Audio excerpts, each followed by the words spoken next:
여러분 안녕하십니까? 뉴스라이브 문을 엽니다. 전통시장과 좁은 골목, 고질적인 주차난 등으로 소방차 진입이 어려운 곳이 전국에 1,300여 곳. 이 가운데 절반이 서울에 있다고 합니다. 요즘 건조한 날씨가 이어지면서 화재 위험성도 높아지고 있는데 이 대책 마련은 물론이고 혹시나 무심코 주차해놓은 내 차가 소방차 진입을 막고 있지는 않은지 다시 한번 살펴봐야 할 겁니다. 10월 18일 뉴스라이브 지금부터 시작합니다. 오늘의 헤드라인입니다. 강남구 세곡동에서 중학교 신설이 이번엔 서울시 교육청의 문턱을 넘지 못했습니다. 학생 수가 줄고 있다는 이유입니다. 송파구 풍납토성 나들목 공사 현장에서 유실된 것으로 알려진 서성벽이 추가 발견됐습니다. 삼표레미콘 이전에도 영향을 미칠 전망입니다. 12월 개통을 앞둔 9호선 3단계 구간에 대해 당초 일정보다 수년째 지연된 경유에 대해 서울시회가 문제를 제기하고 나설 전망입니다. 창업 후 발생하는 폐업 위기를 극복하기 위해 구로구와 중소상공인 희망재단이 손을 잡고 소상공인 경쟁력 강화에 나섭니다.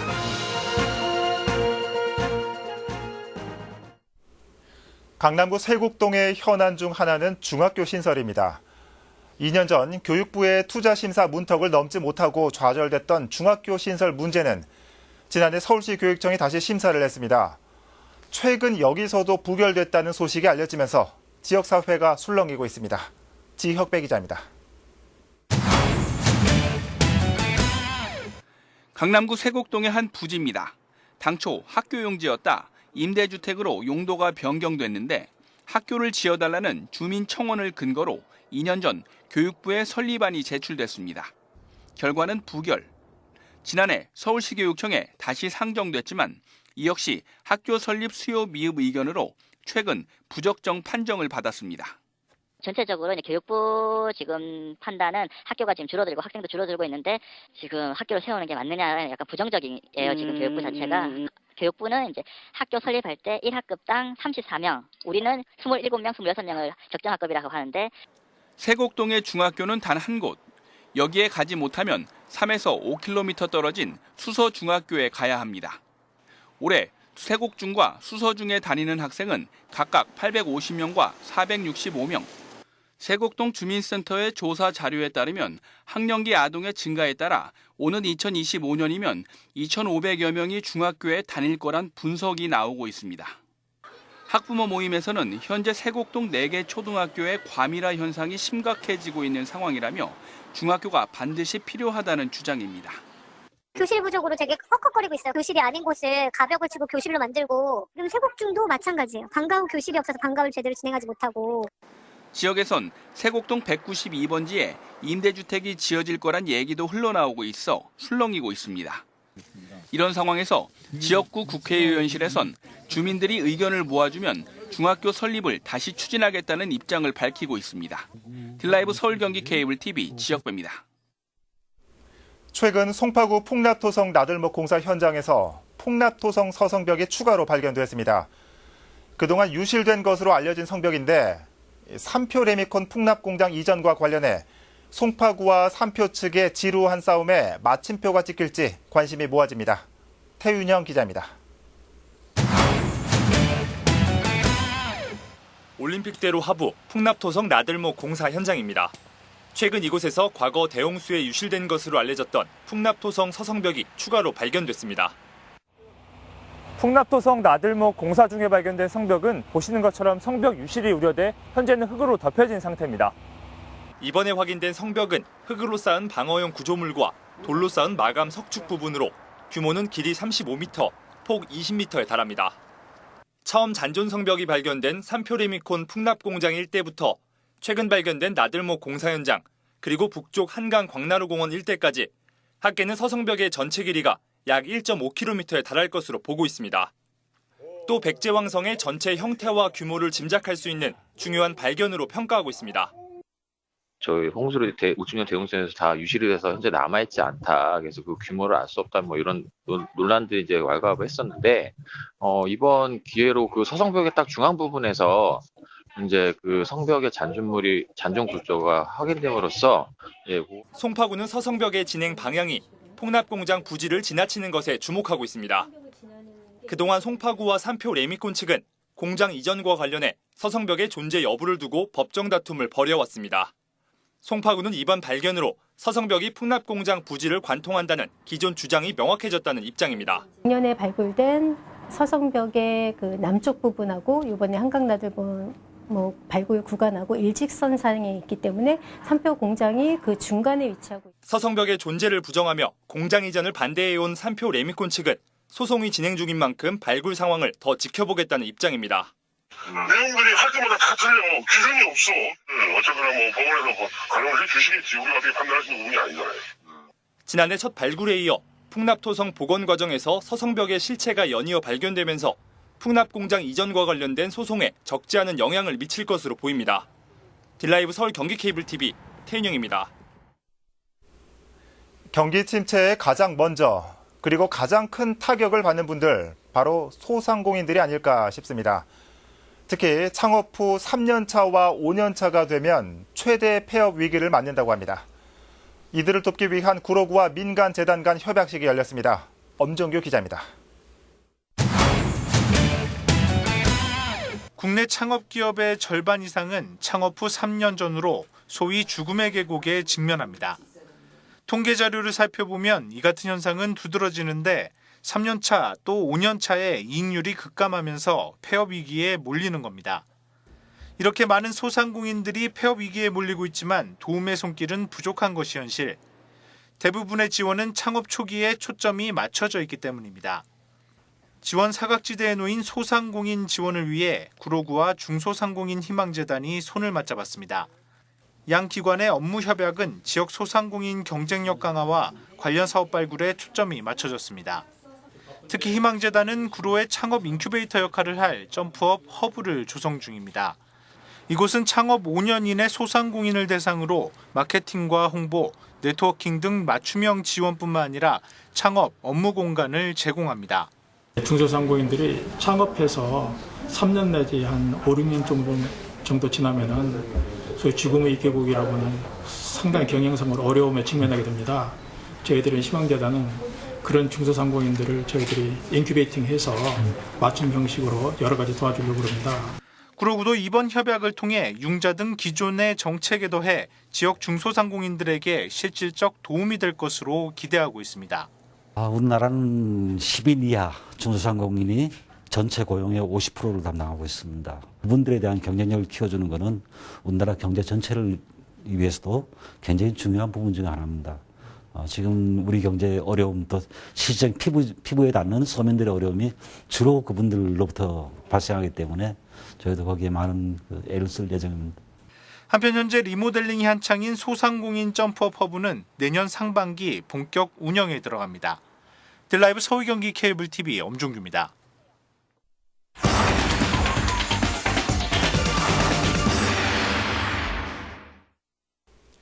서울 지하철 9호선 3단계 구간 개통이 당초 이번 달에서 12월로 연기됐습니다. 현재 시험 운행이 진행되고 있지만 이 구간은 개통 지연이 반복되면서 공사 기간이 당초 계획보다 3년이나 늦어졌습니다. 서울시회 홍성용 의원 직접 연결해서 이 문제 짚어보도록 하겠습니다. 의원님 안녕하십니까? 네, 안녕하세요. 홍성용 시의원입니다. 네, 반갑습니다. 최근 지하철 9호선 개통 지연과 관련해서 이 서울시에 해명을 요구하셨다고요? 네, 그렇습니다. 우리 9호선 3단계 공사는 2010년에 시작되어 가지고 당초에는 2015년에 완공이 예정되었었는데 이런저런 이유로 또 최근 한 3년이 더 늘어났잖아요. 그러다가 얼마 전에 제가 공사 현장을 찾았을 때는 늦어도 2018년 10월 달 또 그리고 10월 말로 완공을 한다고 했었는데 최근에 아무런 설명도 없이 어물쩍 그냥 12월 1일로 연장이 되었거든요. 그래서 그러한 그 주민 불편을 초래하는 그 어물쩍 연장에 대해서 서울시에 자료로 해명 자료를 요청했습니다. 또다시 최근에 한 달 이상이 또 연기가 됐군요. 그런데 이 지하철 개통 지연은 그동안의 일반 시민과 지역사회에 어떤 영향을 미쳐왔습니까? 제일 큰 것이 제가 볼 때는 주민 생활 불편이 될 것입니다. 지금 그 공사로 인한 먼지 발생, 그리고 도로가 그 주변 상가들의 영업 손실, 그리고 파헤쳐진 도로로 인한 교통 정체, 그리고 교통사고에 노출이 되겠죠. 그래서 주민들은 한 8년을 넘게 이러한 불편과 손해를 감수하고 있는 상황입니다. 네. 자, 의원님 다음 달이죠. 이거 시의회 행정사무감사가 예정돼 있는데 이 문제와 관련해서 어떤 것들을 집행부에 요구할 계획이신지요? 불과 서너 달을 예측하지 못하는 행정의 그 안일함과 나태함에 대해서 집중적으로 자료 해명과 그리고 들여다볼 생각입니다. 그 내용을. 네, 알겠습니다. 자, 저희 뉴스 시간에도 다룬 적이 있지만 위례 신도시 등 대규모 개발에 따라서 이 송파구는 교통 문제에 대한 우려가 높습니다. 어떻게 해결해야 할까요? 우리 송파구의 교통의 제일 문제가 잠실 사거리의 교통 정체, 그리고 송파대로의 그 차량의 분산일 겁니다. 그래서 저는 한 4, 5년 전부터 그 송파구의 교통 문제를 해결하는 첫 번째 문제가 그 단천 동척도로 지하 4차선 전면 지화하다, 저는 그렇게 생각합니다. 그래서 송파구 교통의 큰 줄기는 단천 동척도로 전면 지화인데 서울시에 제가 자료를 요구했더니 경제 타당성, 즉 비시 비율이 어떤 연구에서는 0.7이 나오기도 하고 그 어떤 연구에서는 0.34가 나와서 타당성이 없다라고 얘기를 합니다. 그런데 그 타당성을 측정하는 요인이 속도율과 사고율 두 가지를만 가지고 측정을 하고 있는데 실제로 단천을 지하화를 하고 그 위에다가 공원을 만들면은 주민들의 단천 이용에 대한 여러 가지 편익을 새로운 변수로 넣게 되면은 제가 볼 때는 비시 비율은 훨씬 올라간다고 저는 보고 있습니다. 그리고 서울시에서는 예산이 없다라고 얘기를 하는데 그 예산 부족도 민자 유치 등으로 해결할 수 있는 또 새로운 방안도 있을 것으로 저는 봅니다. 자, 이 주민 만족도도 고려를 해야 된다, 이런 말씀이신 것 같습니다. 이 도시가 커지고 복잡해지고 있는 만큼 이 도심 교통 문제 해결도 수반돼야 할 것 같습니다. 의원님 오늘 말씀 잘 들었습니다.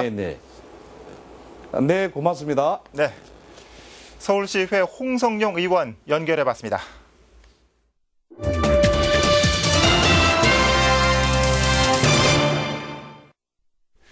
교육비가 민간에 비해 상대적으로 저렴한 국공립 어린이집. 하지만 그 수가 적어 입소 대기하는 경우가 적지 않습니다. 이런 문제를 해결하기 위해 용산구가 국공립 어린이집 확충에 박차를 가하고 있습니다. 이재용 기자입니다.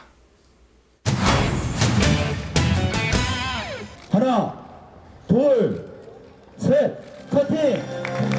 큰 박수로 축하해 주시기 바랍니다. 용산구 31번째 국공립 어린이집이 문을 열었습니다. 지상 2층에 연면적 157제곱미터에 달하는 규모로 정원은 31명입니다.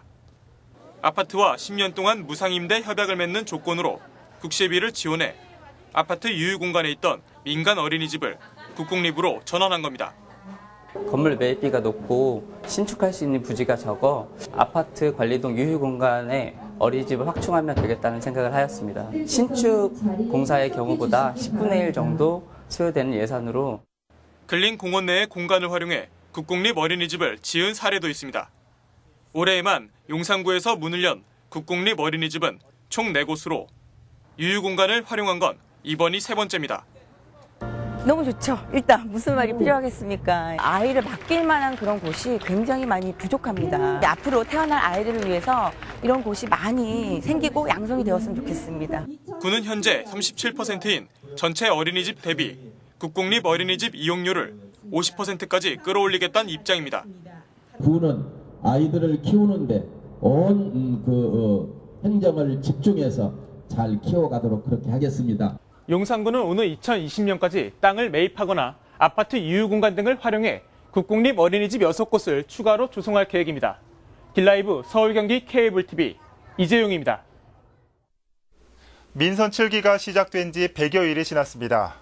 이를 맞아 금천구에서는 구청장이 직접 SNS 생방송을 통해 100일 주민보고회를 가졌습니다. 구정 슬로건과 주요 정책 과제가 제시됐습니다. 엄정규 기자입니다. 취임 100일을 맞은 유성훈 금천구청장이 주민 앞에 섰습니다. SNS 생방송을 통해 지난 100일간 구상한 구정운영 계획을 주민에게 설명하기 위한 겁니다. 이 자리에서 유 구청장은 동네방네 행복도시 금천이라는 새 슬로건과 4대 구정 목표를 제시했습니다. 발시되는 금천에는 도시 인프라 사업을 중심으로 한 25개 사업, 안전한 금천에는 35개 사업들을 준비하고 있고요.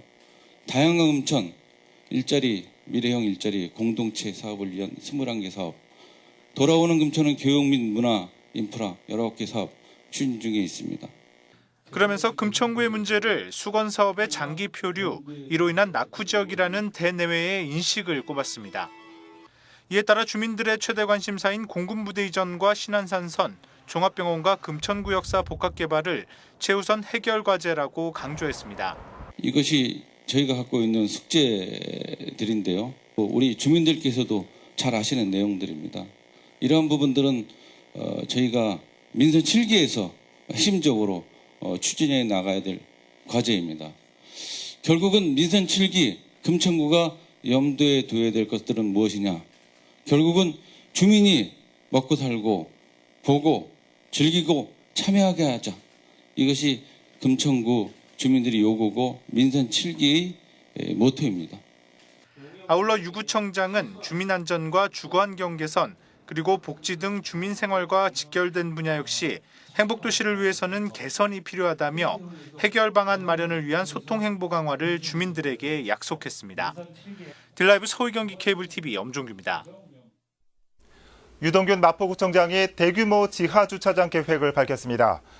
주차 편의를 통해 홍대 일대의 관광 활성화를 꾀하겠다는 보관입니다.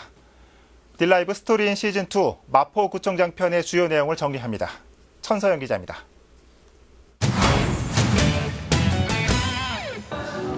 유동균 마포구청장이 홍대 일대 1,500여 명의 지하 주차장 계획을 밝혔습니다. 애경백화점 인근으로 7,800면의 주차면을, 걷고 싶은 거리에서 당인리 발전소로 가는 길목 지하에도 700면의 주차면을 만들겠다는 것. 주차면 확보를 통해 홍대 거리를 찾는 내외국인들의 교통 불편을 해소하겠다는 것으로 단계적 추진 의사를 밝혔습니다. 당인리 발전소에서 걷고 싶은 거리를 통해서 김대중 재단까지, 그 김대중 재단에서 걷고 싶은 거리로 해서 당인리 발전소로 해서 한강으로 이어지는 그런 관광 코스가 계속 이어질 수 있도록 앞으로 지속적으로 계획 수립하고 우리 마포구에 지원할 계획이 있다는 것을 오늘 처음으로 제가 말씀을 드리는 겁니다. 서부 면허시험장 이전에 대한 의지도 확고했습니다. 서부 면허시험장은 상암 DMC와 어울리지 않고 지금은 DMC가 커져 이질감이 있다고 명확하게 말한 것. 다만 땅 주인인 서울시와 협의를 통해 진행돼야 할 일이기 때문에 용역 결과가 나오면 주민들의 의견까지도 취합해 서울시에 전달하겠다고 밝혔습니다. 저는 복합타운 내지는 좀 거기에 미디어 센터하고 어울리는 건물이 들어와야 된다.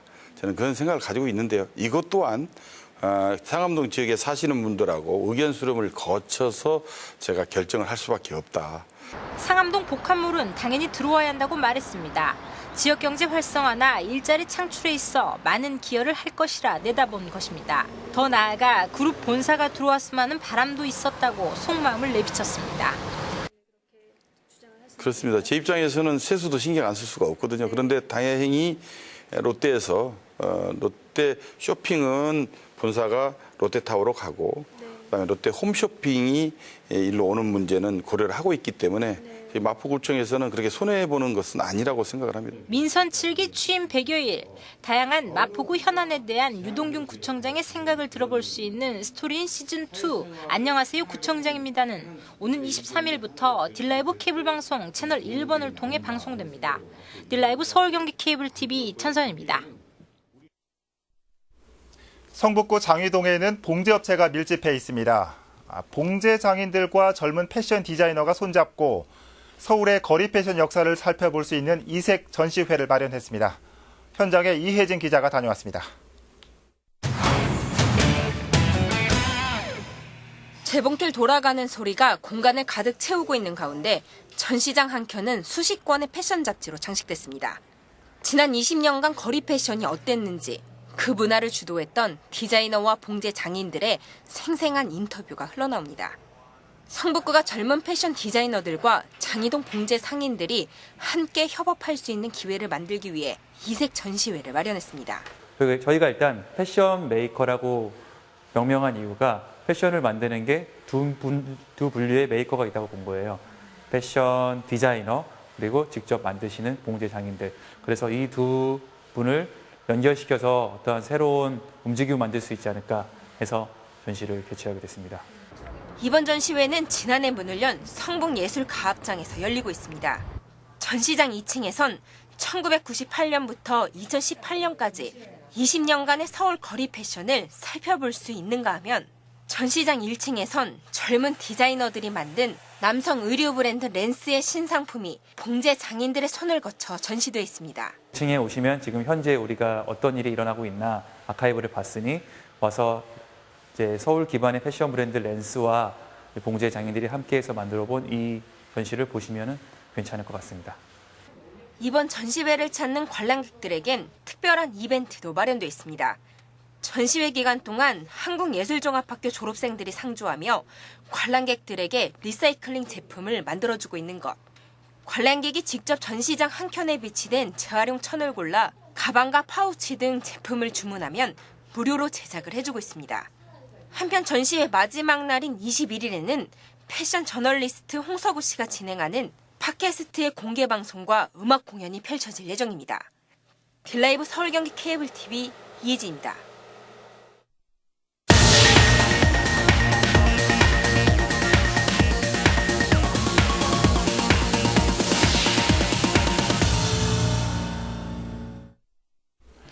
닭 한 마리로 20명을 급식하고 잔멸치 서너 마리가 반찬으로 올라오는 식단.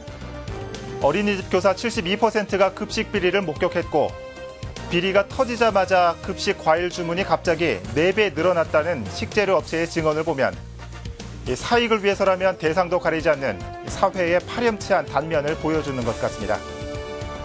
저를 포함해서 아이를 어린이집에 보내는 부모들은 그래도 우리 애는 아닐 거야 하는 어쩔 수 없는 자기 위안으로 하루를 시작하고 있습니다. 뉴스 라이브 마칩니다. 시청해주셔서 고맙습니다.